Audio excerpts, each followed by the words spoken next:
I think the music stopped because I took too long to get my drink. Anyways, Southern Coffee was a automat diner. Ethel Burgess, the lone waitress, was friendly to help with any inquiry. Of course, if you winked at her right, she'd show you the way to the downstairs toilet, where Frankie played bathroom attendant. Come on. Again, those transitions are fantastic. There's the music. The Southern Cafe had a distinct feeling of home.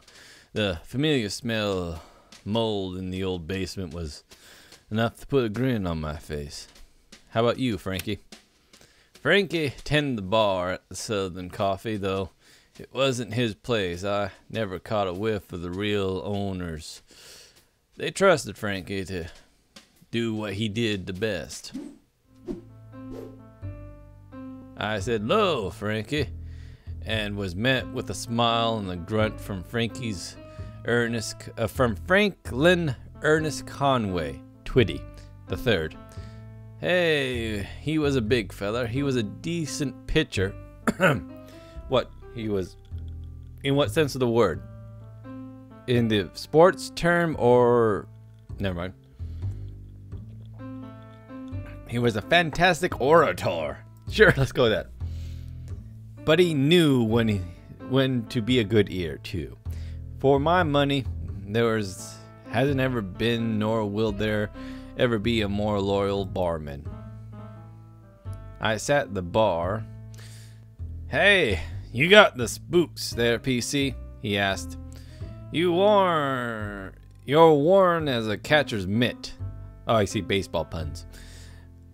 I won $100 for nothing, and I can't let it go. I told Frankie about the case. The threatening letter sent to Connor Green.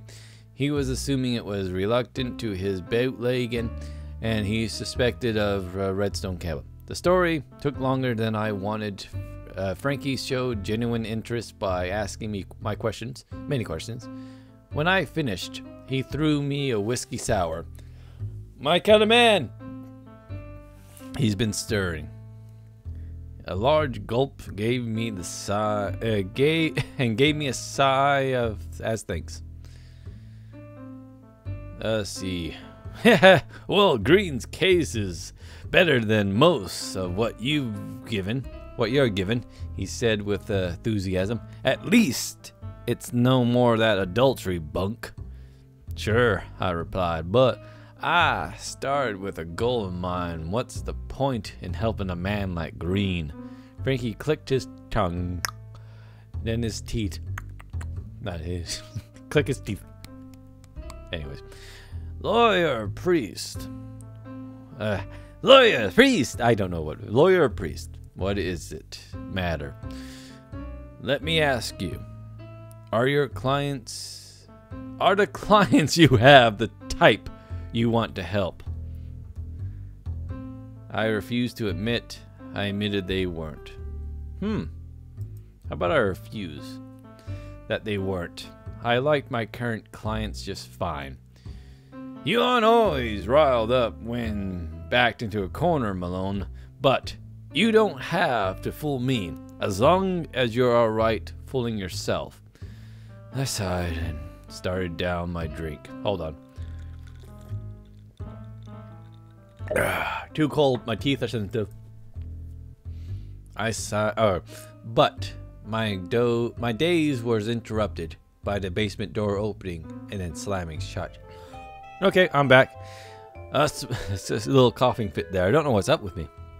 A small, blustering woman began marching towards me. She looked younger than she was wearing a bikini. I doubt it.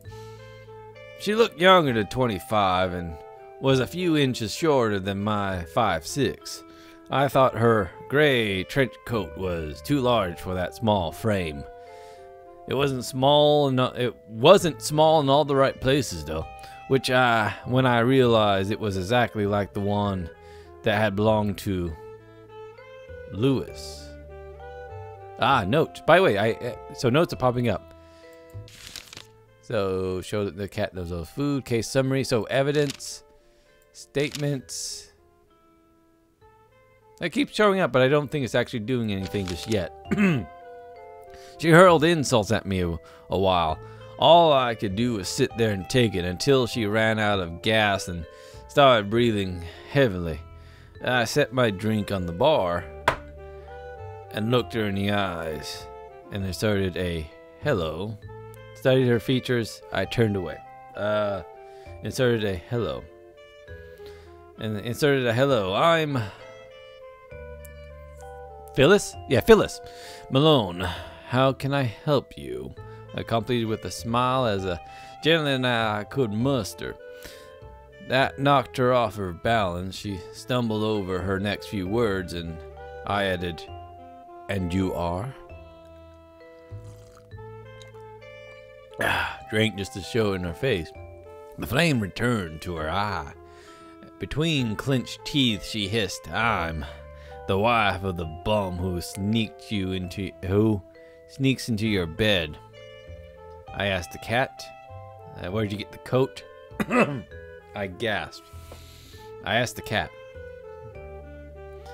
But the humor wasn't her angle, and she launched into another poetic Santa. Words escape me. Anyways, another poetic Santas. I can't say that word for the life of me. I'm drinking water now to sober up. And he just left your style this morning, she finally ended. And that's when I realized and gathered he was Connor's wife. Connor's. "Mrs. Green, I'm a PI, not a home wrecker. And I don't think your husband is in the line of business who would want to bed a dick anyhow." Her look was purely incredulity. "A woman in that line of work?" she questioned. "I don't believe it." Connor Green, so I have to prove it, huh? Evidence, what? Green's letter? Icebox? Newspaper statue? Ashtray? I mean, all this stuff's... How do I show her the paper stack? It's at my house. Green's letter, I guess. I told her about why Connor had come to me, the bootlegger, and the threats. "You see, Mrs. Green, this is what I do. There's not much more I can show you to prove it, other than apparently shit that's at my house." It still took more coaxing for her to believe me, but eventually she came around and she seemed grateful that I explained it to her. Apparently, she had seen her husband leave my apartment, and distraught, she followed me all the way down to Frankie's basement and decided to confront me. I suppose I lost my head after what I thought I seen," she said, and she began to cry. Frankie, ever chivalrous to a dimpled girl, I think he just likes her, came around the bar and held her held her up. What, was she about to fall? Began to cry. "Nah, that's all right there, Miss Green. Why don't I hail you a cab and send you back home?" She agreed and then walked together upstairs. When Frankie returned, I said to him, "You turned night really quick there." He snorted and laughed. "Ha! Hell!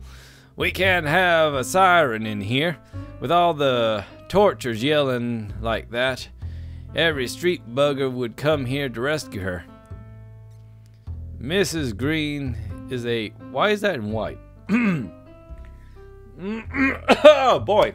Well, I learned she was Mrs. Connor Green just now when she came in here, and I only seen her as little Fanny singing in the little Tintin room. "The Tin Spoon," I said. "Tin Paul joint. That's where Green is selling his liquor." "Say, do you think that's where they met?" But yeah, probably. I laughed. "You're a real sleuth, Frankie." He made a sarcastic bow. I shook my head. "You're telling me you escorted a little torture out just to avoid a bit of hot water?" Frankie flushed and said, "What are you talking about, Malone?"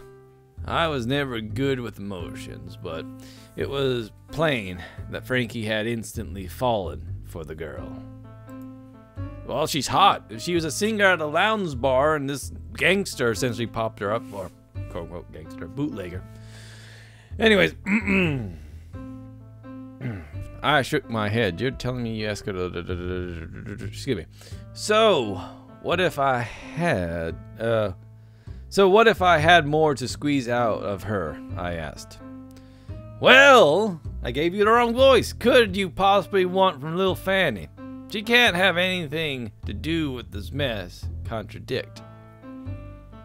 Go. Let's just leave Frankie as is. I considered Frankie's point. Maybe she was... No, she has something to do with the point. Just don't piss him off. He's your buddy. Just don't... He's falling for the gal. I just happened to... It's my cue to move along. Okay. Wine. No, go ahead. What's this? That's the cash register.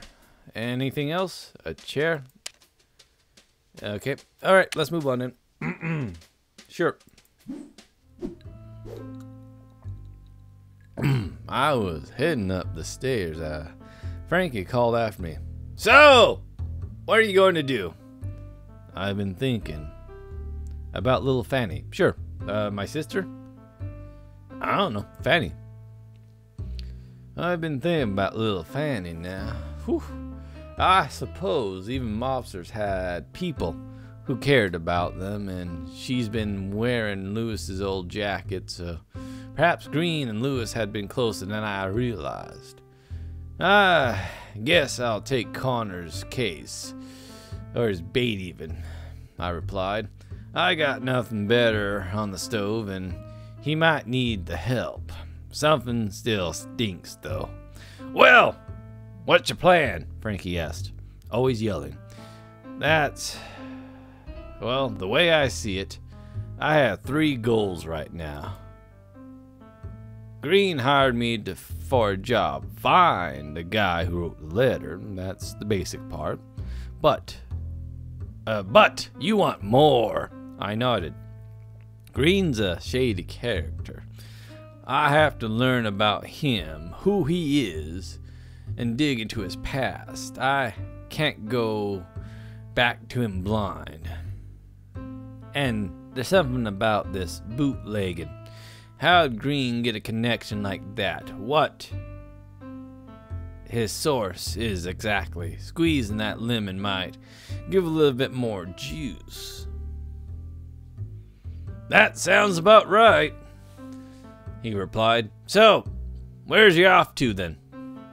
Got 3 leads. That bootlegger stable, who Green claimed sent him the letter. The 10 Spoon Lounge, where I might learn about Green's rum-running schemes. And Mrs. Green, who gave me more dirt on her husband. Or could. I mean, she already gave me a little. Frankie nodded in his approval. Well, if you ever stuck, come back and see me. You can never solve anything without talking it over. I smiled and went upstairs. So he's kind of the, if you're stuck, bounce ideas off. I was debating the next move.